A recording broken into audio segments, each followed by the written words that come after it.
Assalomu alaykum. Hozir sizlar bilan avtotest imtihonida tushayotgan bir chiziq qatnashgan savollarni ko'rib chiqamiz.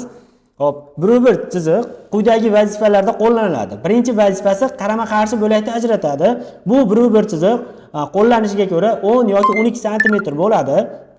Tik sidirg'a chiziq hisoblanib, mana oq rangda bo'ladi, mana ko'rib turganingizdek, ushbu holatda quvib o'tishga ruxsat etiladimi? Bir chiziqni bosib bo'lmaydi, taqiqlanadi. Qarama-qarshi bo'lakni ajratganda va ikkinchi vazifasi mana bo'laklar, ya'ni tasmalarni ajratyapti. Tasma bo'lak avtomobilda sig'imi. Misol uchun bitta yo'nalishda ketishda 3 ta tasma bor. Shu uchala tasmani ajratish uchun bir chiziqdan qo'llanilgan. Misol uchun A yo'nalish bo'yicha bir chiziqni bosganligi uchun ruxsat etilmaydi va yo'nalishda, ya'ni 581, 582 yo'l belgilari bilan qo'llanilganda belgi talabini bajarmaganligi uchun B yo'nalish bo'yicha ham qoidani buzdi. Demak, savol: haydovchi chapga burilishda qaysi yo'nalish bo'yicha qoida buzmoqda desa, ko'rsatilgan ikkala yo'nalishda ham buzdi. A yo'nalishda birni bosib qo'ydi. Ikkinchi B yo'nalishda esa bo'lak bo'yicha harakatlanish tartibini buzib qo'ydi. Demak, ikkala holatda ham qoida buzdi.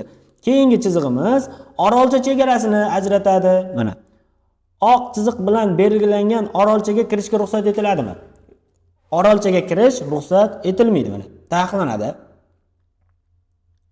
Orqa bilan harakatlanish faqat to'xtash uchun ruxsat etiladi, yo'q. Kirish taqiqlanadi. Yana bir holatda parkovka, ya'ni avtomobillar to'xtab turish joyini chegarasini bildirish maqsadida qo'llaniladi. Bu birda keyingi vazifasida mana haydovchi transport vositasini to'xtab turish joyini chegarasini bildiruvchi uzluksiz chiziqni kesib o'tishga ruxsat etiladimi? Ushbu holatda ham taqiqlanadi. Bu chiziqni bosish mumkin emas. Xo'p, keyingi 5-vazifasi, misol uchun yotiq chiziq, sidirg'a chiziqni bosib o'tishga ruxsat etiladimi desa, bir yo'nalishda harakat tasmani chegarasini bildirganda faqat manevr qilishga ruxsat desa ham xato. Misol chegaralarni ajratyapti, bo'laklarni chegaralarni ajratyapti, manevr qilishga ruxsat etiladi deyapti. Bunda ham xato. Qachonki yo'l chetini bildirganda bossa bo'ladi. Ya'ni birni qachon bossa bo'lar ekan? Faqat yo'l chetini bildirganda bossa bo'lar ekan. Yana bir vazifasi velosiped yo'lkasini ajratadi. Demak, bir chiziqda 6 ta vazifasi bor ekan. Yaxshilab eslab qolinglar. 6 ta vazifasidan birni faqat birgina holatda, yo'l chetini bosgan holatda bosib o'tishga ruxsat etiladi.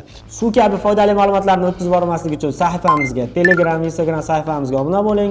Ushbu ma'lumotlarni har doim bobma-bob, bandma-band izohlari bilan joylab bormoqdamiz.